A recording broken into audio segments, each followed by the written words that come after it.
Bonjour à tous, voilà, je suis ravi de vous retrouver pour une nouvelle vidéo. Ça fait un moment que j'en avais pas fait, voilà, des vidéos où je suis tout seul, pour ainsi dire, et où j'explique un petit peu des choses autour du mixage et autres. J'avais envie, voilà, suite à pas mal de demandes, j'avais envie de, voilà, de vous proposer des choses. J'ai réfléchi à quelques sujets que je pouvais vous soumettre, et j'ai eu envie de reprendre des sessions qu'on a faites au cours des dernières masterclass, des derniers workshops qu'on a fait ces derniers mois, voire même ces dernières années. On a fait énormément de choses. On est allé dans pas mal de studios avec plein d'ingé sons hyper intéressants.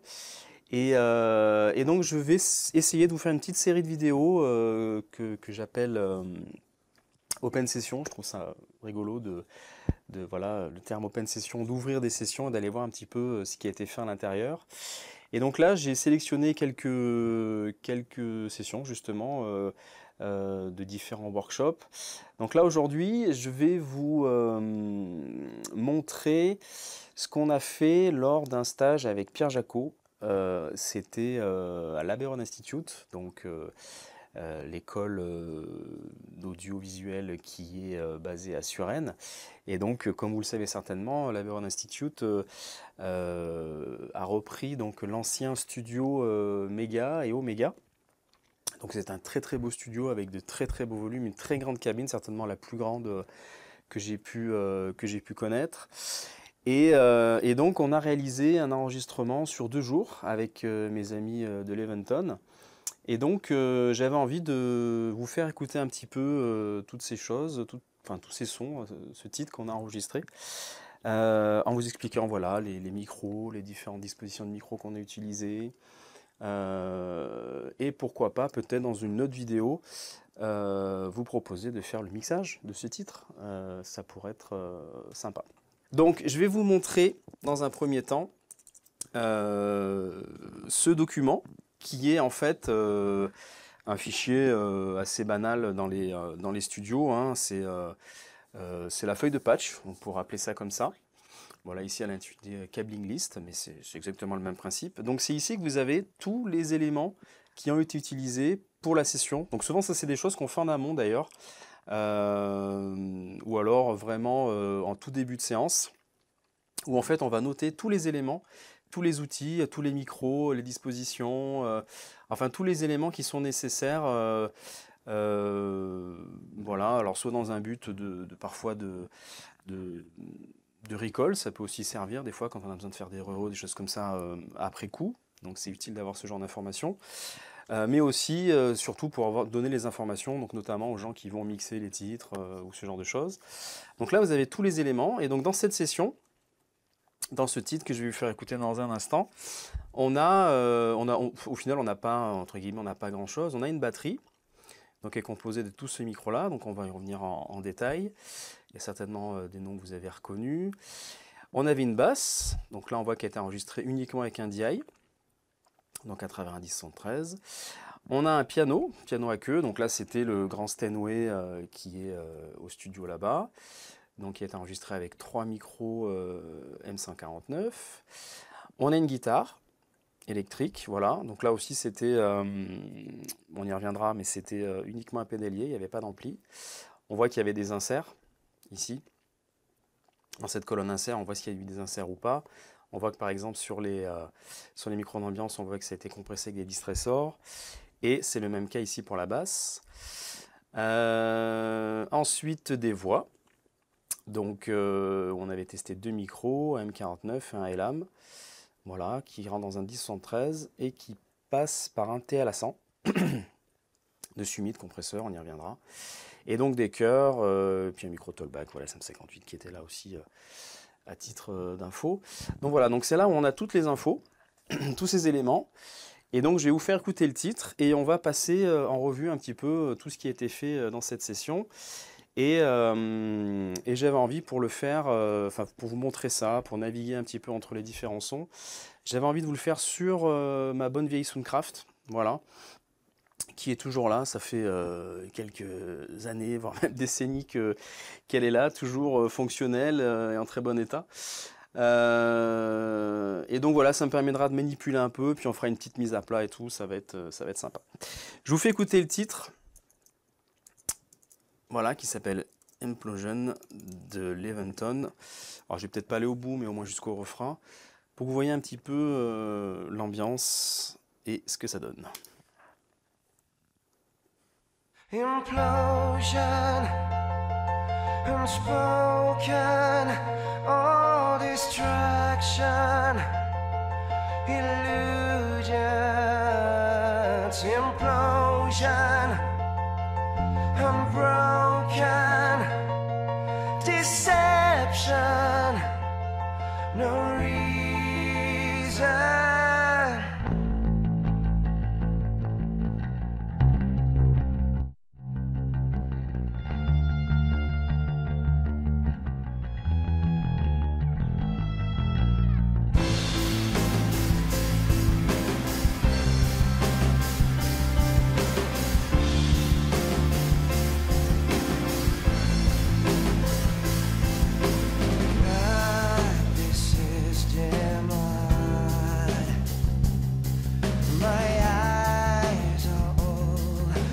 Crying blood, sign of the end. Should I bury my head in the sand?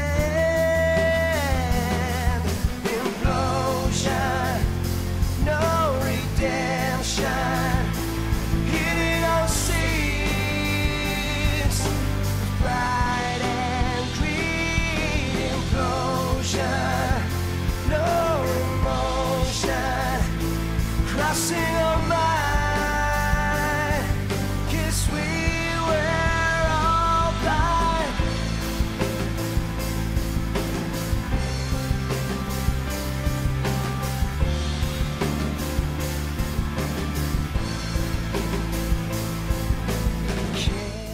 Voilà un petit peu donc l'ambiance, donc on sent les influences, voilà.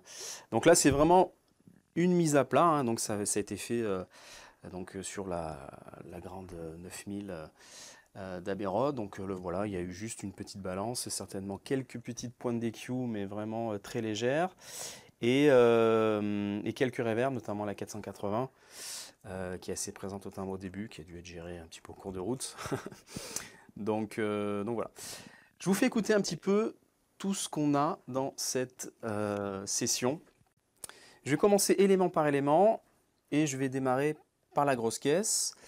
Donc vous allez voir certainement dans les images que je vous rajouterai après comment ça a été fait. Donc là ça a été très particulier cette installation. C'est l'occasion dans les stages de faire des expériences. Donc là ce qu'on a fait, c'est en partenariat avec Thomas Antoine, donc de Répercussion, qui est un acousticien et un comment appeler ça, un luthier de batterie qui a créé sa propre marque de batterie, Répercussion. Ils ont conçu avec Pierre donc un espèce de tunnel, on pourrait appeler ça une espèce d'ogive en fait. C'est une technique qui était très utilisée à une époque, notamment dans le rock, voilà, où on construisait des tunnels avec des couvertures, on additionnait aussi des grosses caisses pour permettre au grave de se propager à l'intérieur et récupérer beaucoup plus comment dirais-je, de grave justement, de volume sonore dans le grave. Et la particularité de cette ogive, c'est qu'effectivement elle est collée, donc elle est parfaitement étanche donc à la grosse caisse, et donc ça permet de projeter le front d'onde en fait vers le sommet de l'ogive pour avoir toute la sommation donc acoustique du grave au bout de cette ogive, au sommet de cette ogive.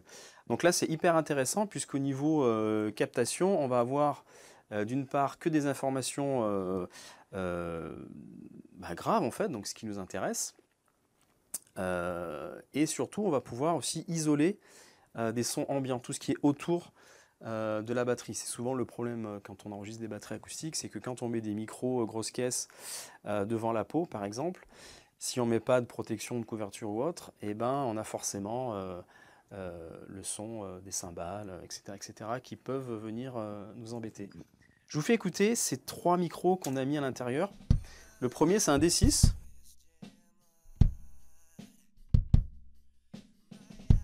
Bon ben voilà, un D6 qui n'a rien en soi d'exceptionnel, hein, l'Audix D6, enfin rien exceptionnel.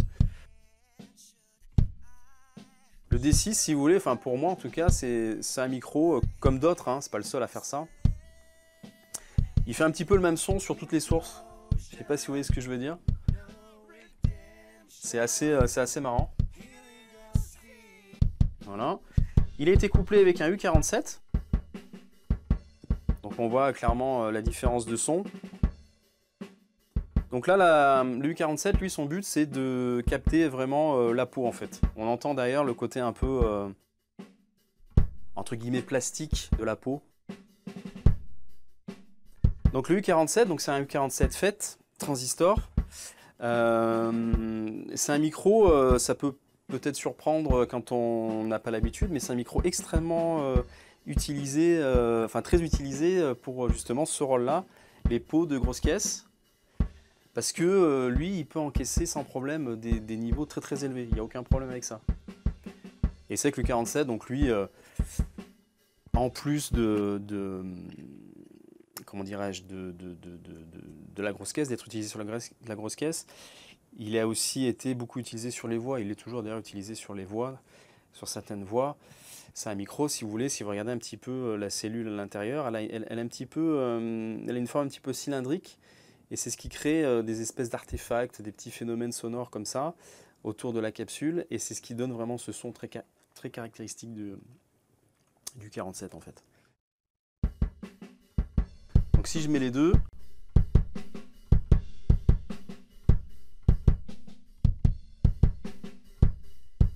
donc là évidemment ils sont éloignés l'un de l'autre, puisque le D6 est un petit peu plus à l'intérieur, le U47 est forcément un peu plus loin par rapport à la peau de frappe. Donc on peut avoir une notion de phase forcément, puisqu'il y a un décalage dans le temps, mais on voit que la sommation est plutôt bien. On voit que quand je rajoute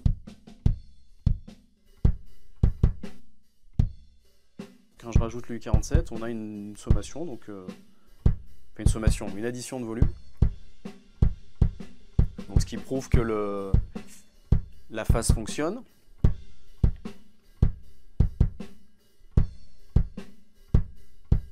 Alors quand je vous dis que le U47 il est sur la peau, vous le verrez un petit peu sur les photos, il n'est pas forcément collé, il est vraiment un petit peu plus éloigné, donc à l'intérieur de l'ogive.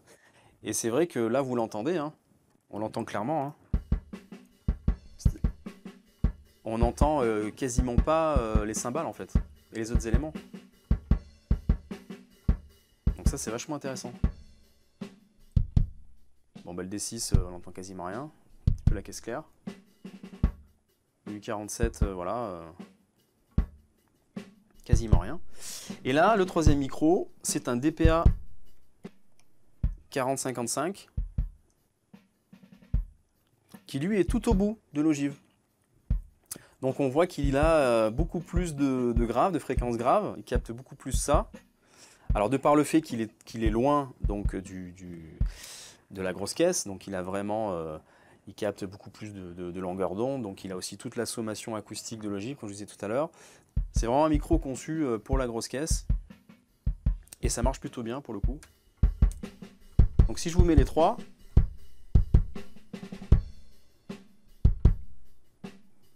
on voit qu'il n'y a pas trop de problème. Enfin que ça marche en tout cas. Là vous avez le D6, U47 et le DPA. Et les trois en même temps. Donc on voit tout de suite hein, l'addition hein, sonore, hein, la mise en phase.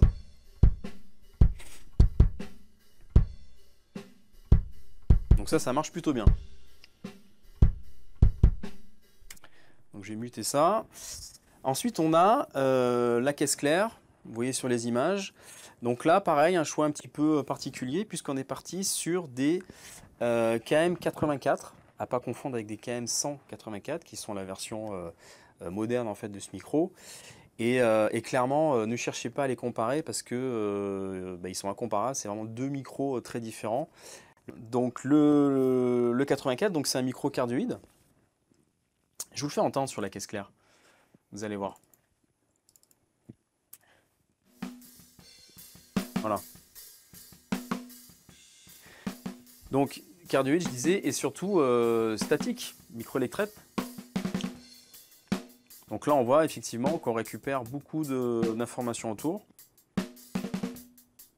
Le charlet, en l'occurrence. Mais ça reste quand même correct.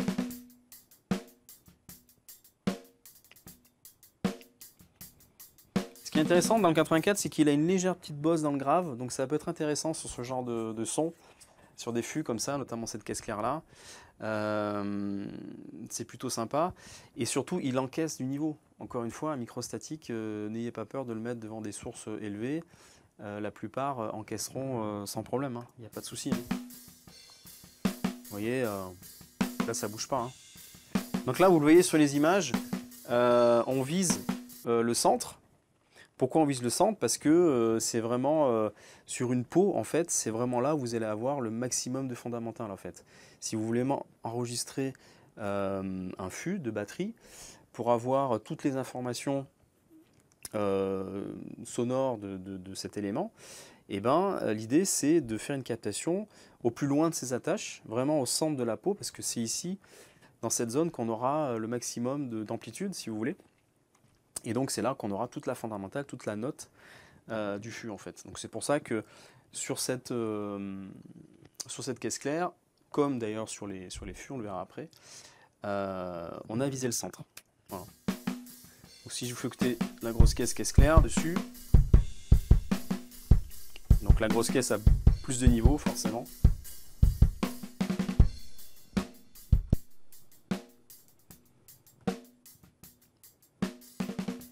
Et bien sûr, sous la caisse claire, on a aussi un timbre, donc qui est aussi un 84, KM84. Donc là, il n'y a pas grand chose à en dire, hein, c'est vraiment un son de timbre. C'est vrai que là-dessus, n'importe quel statique peut faire l'affaire. Je vous fais entendre les deux.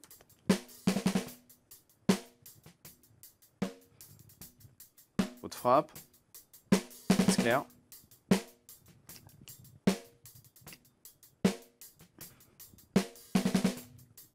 Voilà.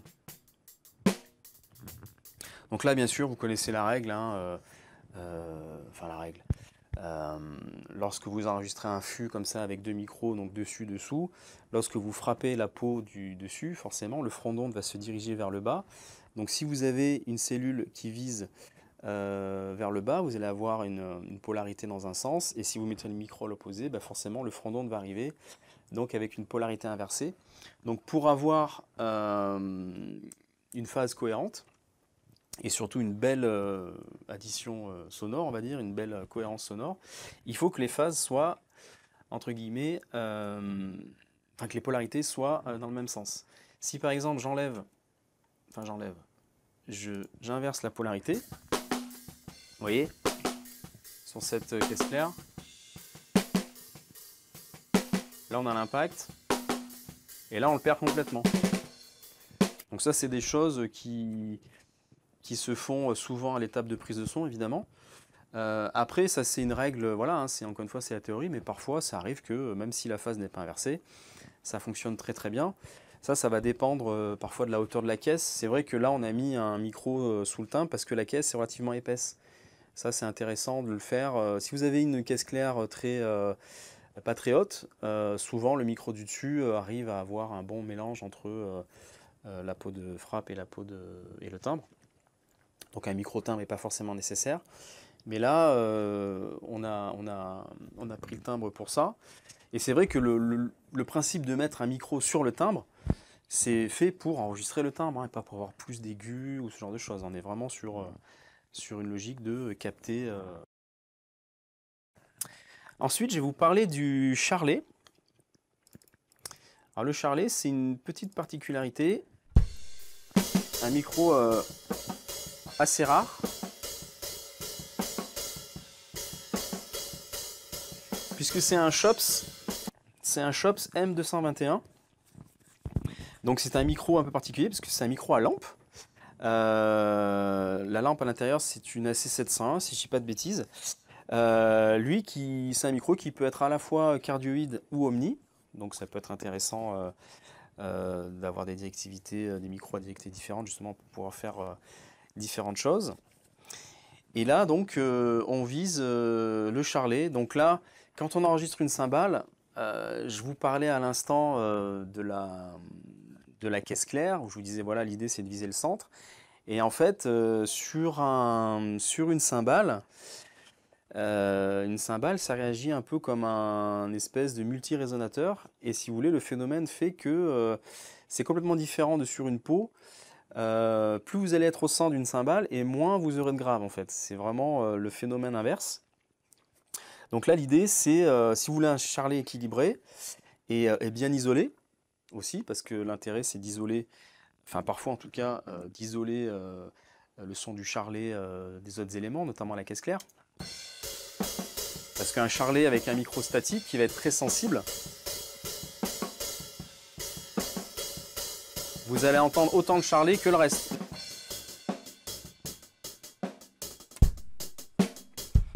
Vous avez grosse caisse claire, charlet.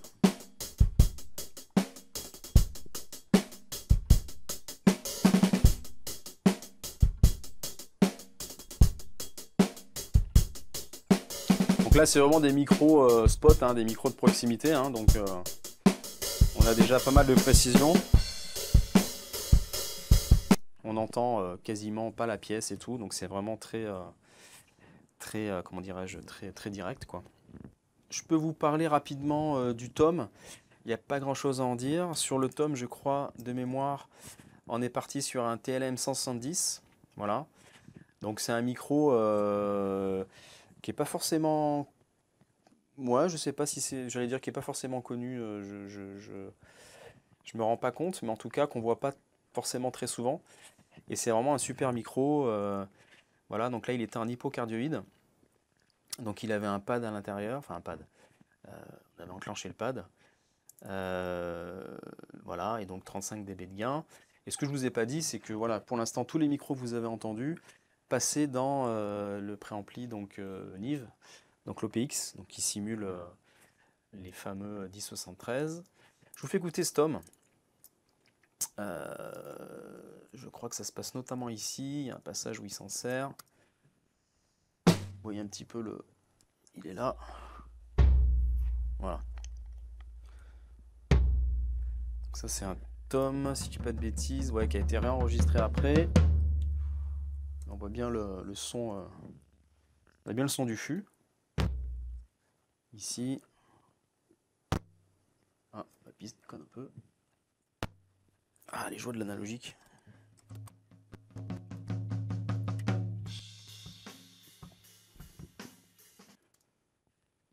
Ça, les consoles, faut que ça craque, sinon c'est pas drôle. Voilà, là on a les deux. Ça a été fait en heureux en fait en 2 fois.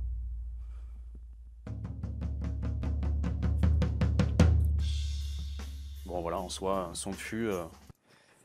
C'est pas évident effectivement d'apprécier le son d'un micro comme celui-là sur un son de fût, mais en tout cas, croyez-moi que ça marche plutôt bien. Ensuite, on arrive aux overheads.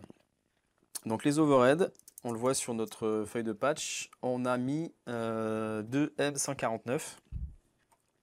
Donc les M149 jubilés que Pierre possède. Donc les jubilés, en fait, c'est quoi? C'est vraiment des micros hyper bien triés, si je puis dire, sélectionnés soigneusement par la marque. Donc c'est souvent des micros qui sonnent extrêmement bien, donc d'où le terme jubilé. Donc c'est un micro, si vous voulez, le M149, bon, qu'on connaît, hein, que j'ai pas forcément besoin de décrire plus que ça. Il y a plusieurs directivités. Nous ici, on est parti sur un couple ORTF. Donc on les a disposés en cardio. Et donc le principe du couple ORTF, bon, je vous le rappelle, vous connaissez un petit peu le principe de base. Donc c'est des micros qui vont être écartés de 17 cm. Alors c'est vrai que les vrais cardio, en tout cas les vrais couples ORTF conçus par Albert Larracine, qu'on a eu la chance, entre parenthèses, de recevoir lors d'un stage stéréo, se fait avec des Schoeps, voilà. Donc là, en l'occurrence, nous, on utilise des M149, donc forcément qui sont en cardio. 17 cm, 110 degrés. Et donc le concept de la prise de son au couple, c'est vraiment que on enregistre un angle, si vous voulez. On a un angle de captation. Donc avec un couple RTF, vous avez un angle d'environ 100 degrés. Voilà. Donc vous partez du principe que vous avez 100 degrés. Donc si vous disposez votre couple au-dessus de la batterie, l'idée c'est de faire en sorte, en tout cas, notamment par rapport à la hauteur que vous allez mettre, c'est d'avoir cet angle de 100 degrés qui va inclure, en fait, englober, si vous préférez, toute la batterie. Voilà. Donc évidemment, selon la hauteur que vous allez avoir, donc ça va être très dépendant en fait de votre pièce, évidemment, et le rapport aussi forcément à la distance critique. Là, on est sur un studio, un plateau qui a un temps de réverb très très faible, donc qui est relativement mat. Donc c'est vrai que la distance critique va être un petit peu plus loin de la source. Donc ce qui fait que notre couple, on aurait pu le mettre à différents endroits. Donc là, on l'a mis à peu près, vous voyez sur les images, on doit être à peine 2 mètres au-dessus du sol, quoi. Et donc le principe des overheads, c'est avant tout, on va dire, d'enregistrer donc tout ce qui se passe au-dessus de la batterie, donc en l'occurrence les cymbales. Évidemment, vous allez enregistrer les éléments autour, hein, vous n'allez pas pouvoir les dissocier. Mais le principe, voilà, c'est surtout ça, c'est de dire, voilà, vous enregistrez un angle. Donc vous avez toute votre batterie à l'intérieur. Et donc là, je vais ouvrir mon couple. Alors, overhead ici. Donc là, on voit que ça a été nommé. Donc ça, c'est très, très important aussi de nommer les éléments. Donc si j'ai un overhead côté charlet, on part du principe que si je suis en face de la batterie, mon charlet va être à droite, donc je vais mettre mon charlet à droite, et le côté tom ou ride à gauche. Donc je vous fais entendre ce couple de M100.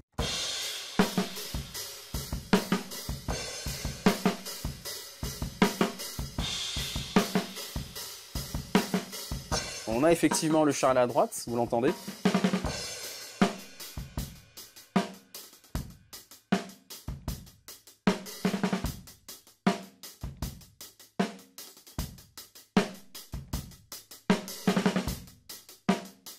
Donc là, bien évidemment, hein, quand on veut écouter le son d'un couple, une prise de son en couple, au niveau des panoramiques, on ne se pose pas la question, hein. On ouvre tout à 100%, hein, bien évidemment, hein. Donc là, j'ai mis mon charlet complètement à droite, et mon côté tom, comme c'est précisé sur la session, donc à gauche. Et on retrouve effectivement la stéréo de la batterie. Et vous voyez, hein, on entend vraiment tout, hein. On pourrait presque faire le son de la batterie juste avec 3 micros, en fait, hein. On pourrait faire ça. Mettons la grosse caisse. Vous voyez ?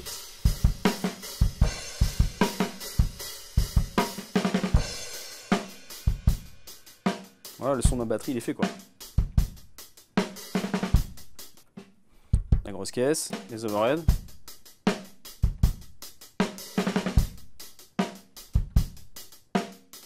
Alors évidemment, après les micros de proximité, comme on disait tout à l'heure, ils vont venir ramener un petit peu plus justement de proximité, pour ainsi dire. Et donc on va pouvoir jouer sur les notions de profondeur, etc. Donc ça, après, on est plus dans le domaine du mix. Mais vous voyez que voilà, quand on a une bonne pièce, une bonne disposition, on peut vraiment, et des bons micros bien sûr, on peut vraiment faire un vrai son de batterie, ou même peu importe l'instrument, avec peu de micros, quoi. Ensuite, je vais vous faire entendre des micros d'ambiance, donc la room. Alors, c'est vrai que des fois, on pourrait se poser la question, quelle est la différence entre des overheads et des micros d'ambiance. Il faut bien comprendre que, quand je vous parlais tout à l'heure des overheads vont vraiment enregistrer donc, tout ce qui va venir du haut, entre guillemets, hein, c'est voir ça comme ça, mais tout ce qui va venir du haut de la batterie, donc en l'occurrence les cymbales. Le premier élément qu'on va entendre dans les overheads, ça va être vraiment les cymbales. Et ensuite, tout le kit, donc aussi les caisses claires, parce que ça aussi le son forcément est projeté vers le haut. Donc caisse claire, tom, etc. La grosse caisse, le plan il est un petit peu plus horizontal, donc on a tendance à moins le ressentir, mais on l'entend quand même un peu. D'ailleurs, la preuve en est sur la session. Mais c'est vrai que le couple qu'on a utilisé, on est quand même assez proche de la source, donc on n'a pas vraiment une sensation de, comment dirais-je, de réverbération. On aurait pu combiner le couple d'overhead en l'écartant un petit peu, prenant un angle un petit peu plus large. Au départ, c'est ce qu'on avait fait d'ailleurs. On était parti sur une directivité hypocardio. Ça permettait d'agrandir un petit peu l'angle de captation, mais on sentait déjà de l'ambiance en fait. On entendait beaucoup plus la pièce. Si par exemple on avait pris un couple AB, le couple AB, bon voilà, l'angle devient beaucoup plus grand. Et là forcément on a un mélange d'overhead et d'ambiance. Donc après au niveau du mixage, c'est pas forcément facile à dissocier et à travailler quoi. Donc les ambiances qui ont été enregistrées avec des Royer R522, donc ce sont des micros actifs. Donc pourquoi actifs? C'est-à-dire parce qu'en fait ils ont des préamplis à l'intérieur. Donc pour les alimenter, ça c'est un petit peu l'exception qui confirme la règle, des fois comme on dit. C'est-à-dire que là il faut vraiment un 48 volts pour alimenter ces préamplis, non pas pour polariser la cellule comme pour des micros statiques. Et donc c'est des micros dits bidirectionnels, donc de par leur disposition, on a le son direct entre guillemets de la batterie, donc là ils sont beaucoup plus hauts au niveau du sol, donc on est au-delà de... peut-être pas au-delà, mais au niveau de la distance critique, on va dire. Un petit peu au-delà, je pense. Et on a surtout l'affection du plafond. Donc je vous fais entendre ça.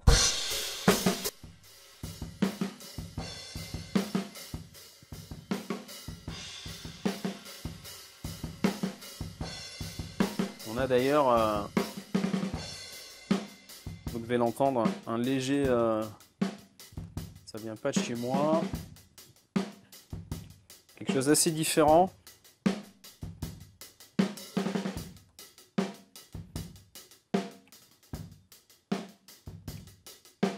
Il y a un petit peu plus de niveau à gauche.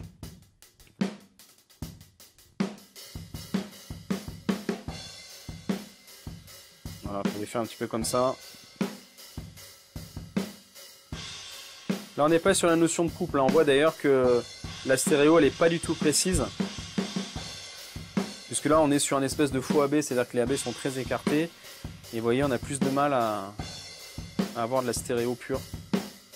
Ce qui va être le contraire, par exemple, avec les micros, d'autres micros d'ambiance qui sont des micros BK, donc c'est les anciens, maintenant c'est fait par des PA en fait. Hein. C'est un peu comme des micros de. Enfin, j'ai des micros de mesure. Ouais, c'est des micros qui sont tellement neutres qu'on pourrait presque les considérer comme des micros de mesure. Et là, c'était des 4003. Et je vais vous faire entendre parce que là, ils ont été disposés avec un. Donc, c'est des micros Omni. Et ils ont été. On était sur des. Comme c'est marqué sur la fiche, sur une barre de couple. Donc un vrai AB Omni 34 cm. Je vous fais entendre ça.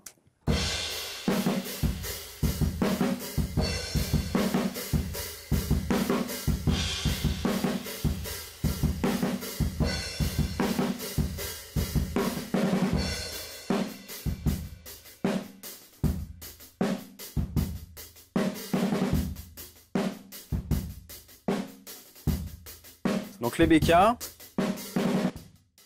les rubans,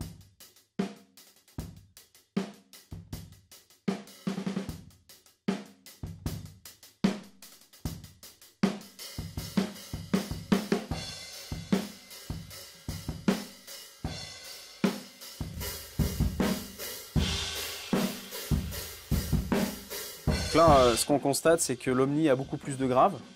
Donc ça, c'est un petit peu logique. Hein. Voilà, un micro à ruban, le grave, c'est pas la même chose.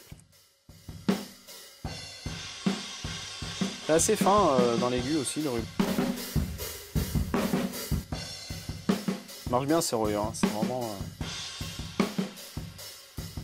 Et donc là, on a tout le kit de batterie. Alors, je reviens sur ma grosse caisse, mes caisses claires, les fûts que j'avais tout à l'heure. Mon charlet, les overheads. Donc même avec les overheads, vous voyez, on a un rapport assez proche. a un rapport assez proche avec la batterie. Si vraiment je veux lui donner plus de profondeur, il faut que je rajoute les éléments d'ambiance qui vont donner cette sensation de profondeur. Là, je monte les BK. Vous voyez? Et c'est comme si la batterie s'éloignait en fait. Quelque part. Je vous fais entendre les... Vous voyez, les royeurs, ils sont un petit peu au-dessus, mais l'effet de profondeur, il est moins...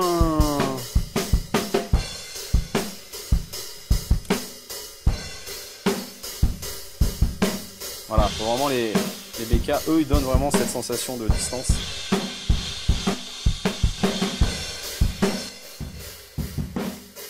Alors on pourrait, voilà, là on entend beaucoup de résonance de la grosse caisse, on pourrait mettre un petit EQ par exemple, en grave, voilà, je mets un plateau là. Là j'y vais un peu comme un bourrin. Voilà, si je l'enlève. Voilà. Comme ça on a toujours l'effet de proximité de la grosse caisse. Voilà. Vous voyez, hein, la batterie, quand c'est bien enregistré, machin, il n'y a pas besoin de faire des cues, il n'y a pas besoin de... Ah, c'est magnifique. On peut les mettre, les rubans. Ça gêne pas. Au contraire. Donc voilà, le son de ma batterie. Magnifique. Maintenant la basse. Alors la basse, ça a été assez simple puisqu'on a juste utilisé le DI. Donc c'était le DI d'un vrai 1073 d'époque. Voilà. Et on n'a rien mis dessus. Voilà. Ah, ce que j'ai oublié de vous dire. Il y a des petits heureux sur la basse.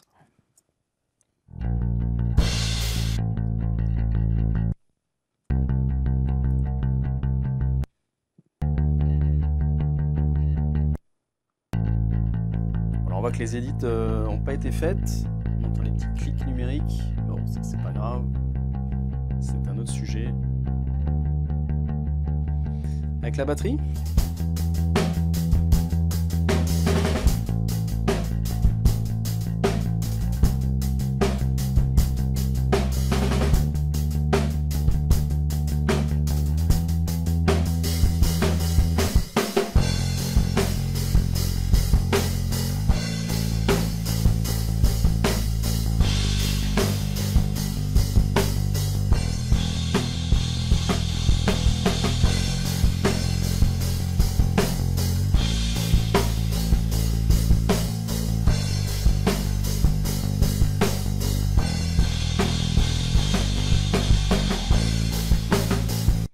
Vous voyez, ça marche plutôt bien, pas trop de soucis particuliers.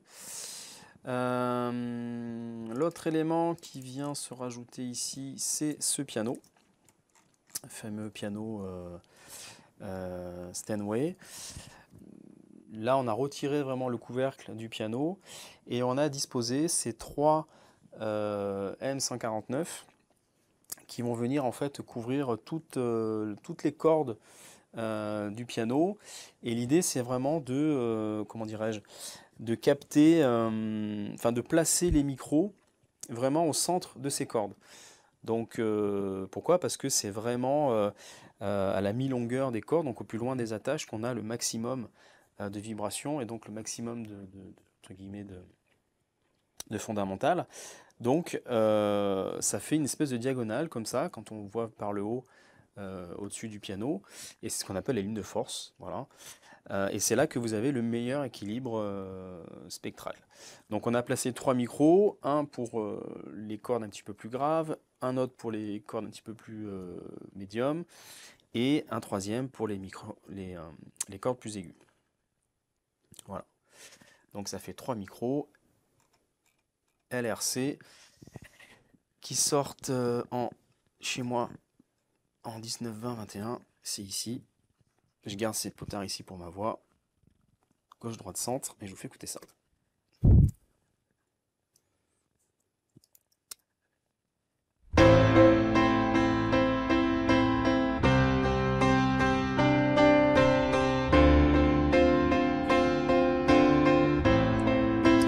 mettre les 3 au centre juste pour que vous voyez. Voilà, je vais écouter le premier. J'ai pas les informations sur le placement exact, mais là c'est assez aigu. Donc je pense que c'est le micro, voilà. Là c'est plus médium. Ouais, celui-là c'est pour le micro grave, donc c'est pour ça, gauche droite. En fait ces deux micros là suffiraient, hein. Vous voyez, c'est celui du centre va ramener un peu de précision, mais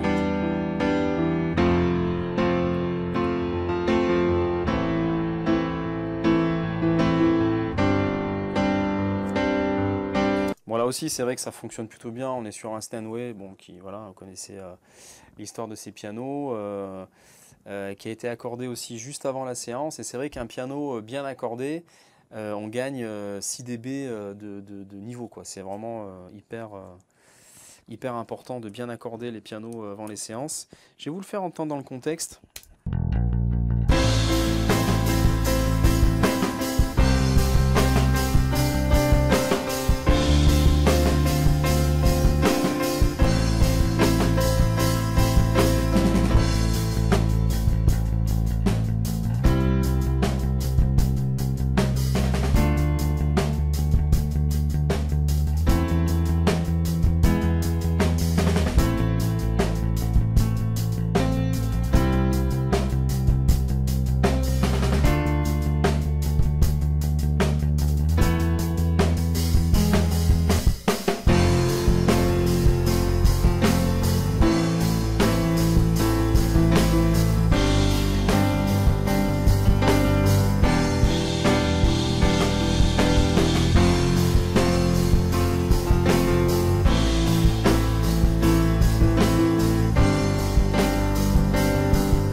Donc voilà, hein, ça marche plutôt bien. Donc là, toujours pareil, hein, j'ai pas d'EQ, rien du tout.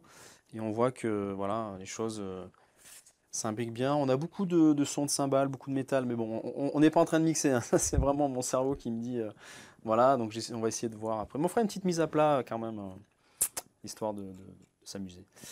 Ensuite, on passe aux guitares. Bon, là, les guitares, je vais pas vous en dire grand chose, puisque on est passé par un pédalier qui semble s'appeler le LX. Alors, je suis pas un grand spécialiste de ce genre d'outils. Même en tant que guitariste, il y a belle lurette que longtemps que je joue plus, mais il y a longtemps que surtout que j'utilise plus de. J'ai jamais vraiment utilisé de pédalier comme ça. Guitare A LX. Alors, je sais pas ce que la feuille de patch nous dit, mais normalement, guitare. Alors voilà, on avait pris le DI avec un petit, qu'on appelle ça un boîtier de direct BSS, voilà. Et donc on enregistre en stéréo effectivement les guitares, enfin le pédalier qui passe dans un 1073. Ah oui, donc en entrée micro pour avoir un peu plus de grain. Et on passe en plus par un distressor, d'accord, ok. Voilà. Et alors pourquoi si j'ai LXA, pourquoi j'ai qu'un seul sorti? Peut-être parce qu'on s'est dit qu'il n'y avait pas d'effet, donc on est resté en mono. Voilà. Ok. Je pense, par déduction, je vous avoue que je m'en souviens pas. Qu'est-ce que ça donne ça? LXA 22. Ok.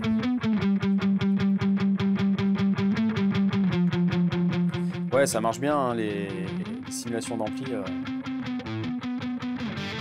Il y a un côté très, comment dirais-je, bien nerveux, quoi. Je pense que l'entrée micro du 1073 y fait. Distressor derrière, on a été généreux là.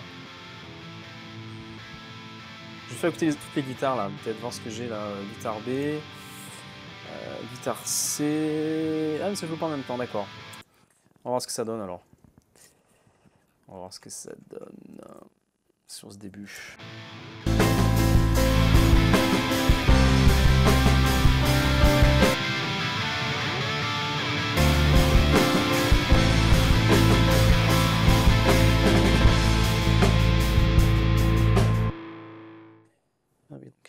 juste...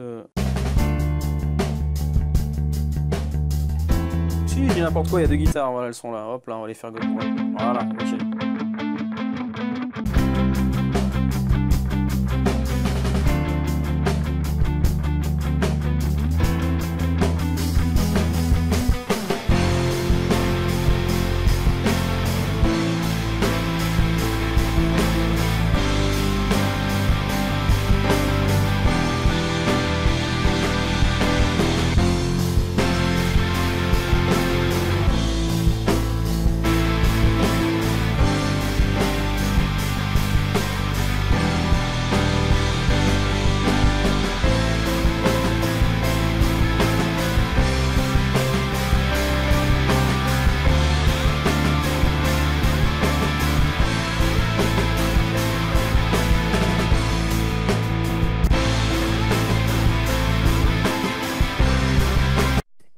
Troisième guitare ici. Moi j'en ai 4 en tout.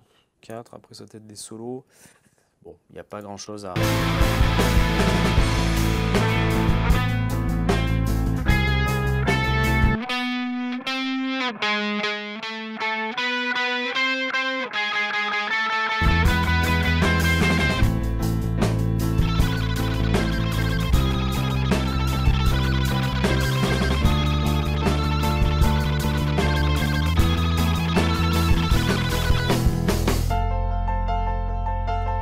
arrangements. Bon, on n'en est pas à mixer, mais... On n'en est pas à mixer, mais voilà, l'idée c'est de vous montrer un petit peu ce qui se passe. J'ai d'autres sessions, on en parlera si vous êtes intéressé par la prise guitare, mais j'ai d'autres sessions, effectivement, on a fait ça avec des amplis, machin, etc. On a fait beaucoup d'expériences. Donc on aura l'occasion d'en parler, et donc on arrive à la voix, hein. Donc là on avait fait deux choix, on était parti sur un Elam et sur un M49, voilà, M49, tous les deux rentrent dans un 1073 et légèrement compressé avec un TLA100. Le TLA100 c'est en fait c'est l'équivalent d'un LA2A en fait, je pense que vous connaissez ce préampli. Compresseur optique, donc avec une lampe. Je vais vous faire écouter ces deux micros 17-18 qui vont être là. This is daylight. My eyes are always crying blood. Sign up. Donc ça c'est le Elam. Should I bury my head in the sand? Implosion. Et le M49. No redemption. Hitting our scenes of pride and greed. Implosion. No emotion. Il y a énormément de grains, on est limite au bord de la saturation. Guess we were all blind. God, this is dead. Je sais pas si on a les infos sur les niveaux d'amplification, dont on n'a pas le nombre de dB d'amplification qu'on a mis au niveau du préampli, mais on sent le parti pris, disons, sonore sur la voix, mais c'est hyper intéressant sur ce registre. Je vous le fais entendre. Donc c'est vrai qu'on a sélectionné le M49, je pense qu'il n'y a pas photo, hein, vous l'entendez, déjà comme ça tout seul. God, this is Il manque des informations. C'est peut-être aussi le placement du micro, c'est pas impossible, mais... le 49, plus complet.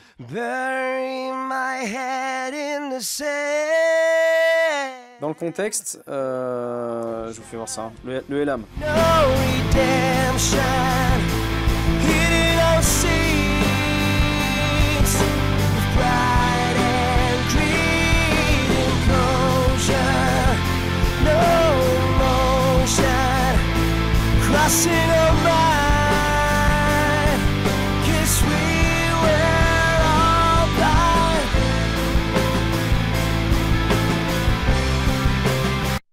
entendre le M49. This is Gemini. My eyes are always crying blood. Alors, je suis en même temps. Je suis un petit peu en même temps les niveaux parce que. Bury my head in the sand. Implosion, no redemption. Hidden on seas of pride and greed. Implosion, no emotion. Crossing a line. Guess we were all blind. Alors, je dirais que l'effet est déjà plus ou moins intégré. L'effet de saturation, c'est vraiment. Enfin, ça marche bien, quoi. C'est vraiment hyper intéressant. Voilà, bon, après on a des chœurs, donc c'est le même principe, on est resté sur les mêmes micros, le fameux M49, et donc voilà, on a tous nos éléments qui sont réunis. Je peux vous faire, pour le plaisir, si vous voulez, voir un peu, alors on pourrait faire tout un tas de mises à plat, tout un tas d'effets, pardon, dans cette mise à plat, faire des délais, notamment la voix, compression, machin, etc. Il y aurait beaucoup de choses à faire, mais juste voir peut-être sur un petit suivi, voir un petit peu ce qui se passe comme ça, pour le plaisir. Implosion, unspoken, Là, on pourrait all mettre une grosse réverb. distraction, illusions, implosion, unbroken, deception, no reason. Là, ce qui rentre.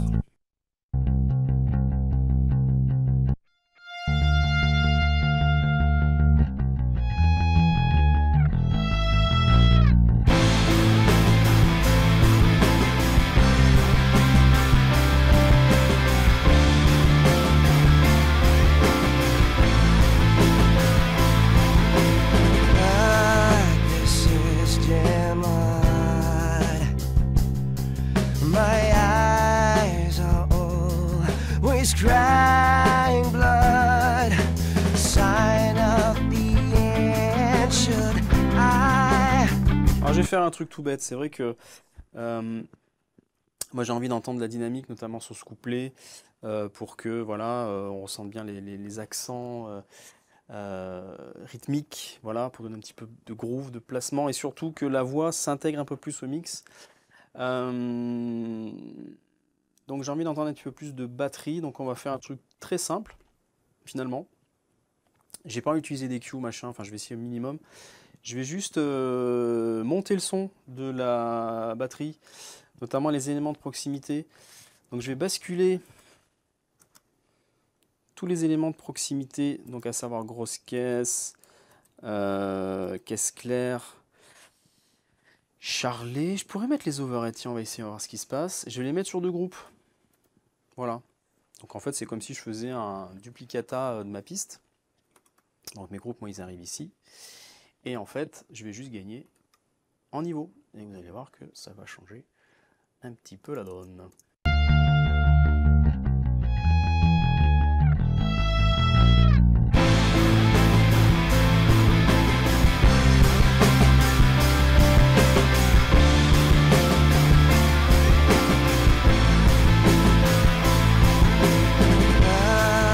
This is Gemini. My eyes are always crying blood.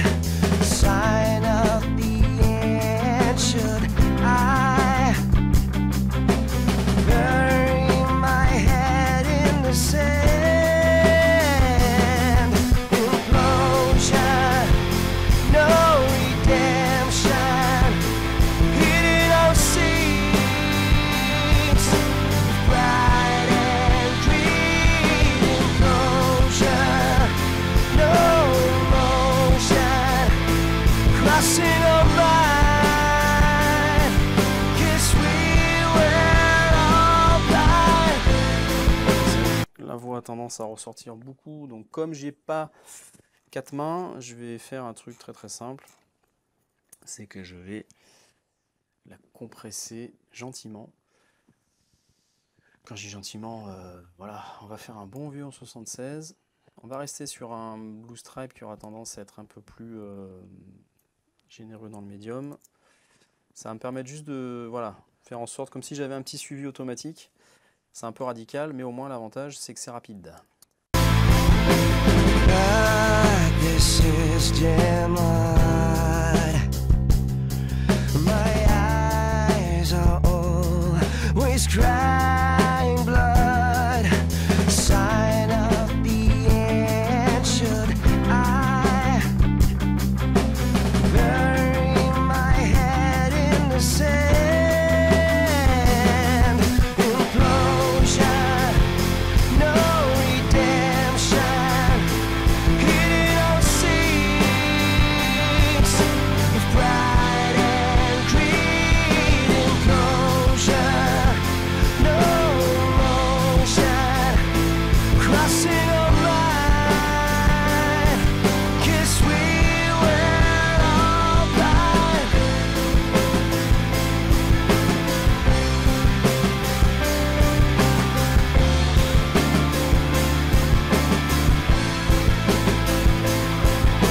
Can't breathe anymore.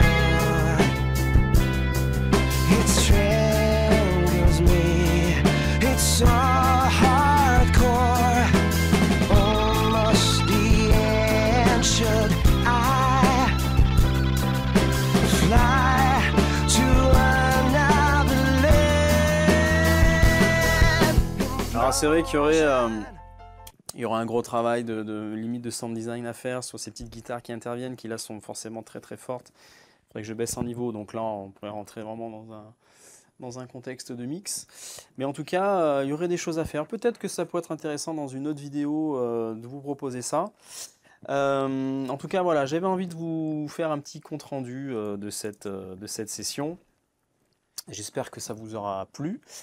Et surtout, voilà, vous pouvez profiter un petit peu ben voilà, d'écouter des sons faits dans des beaux studios et tout. C'est toujours hyper intéressant. Donc n'hésitez pas à poser bien sûr vos questions dans les commentaires ou sur le groupe Facebook. N'hésitez pas à rejoindre les réseaux, à vous abonner, comme disent souvent les youtubeurs. Je vous posterai d'autres vidéos du genre et tout, histoire de s'amuser. Voilà, j'espère que ça vous plaît. Et puis voilà, ben, je vous dis à très bientôt pour une prochaine vidéo. Voilà, merci à vous. Au revoir.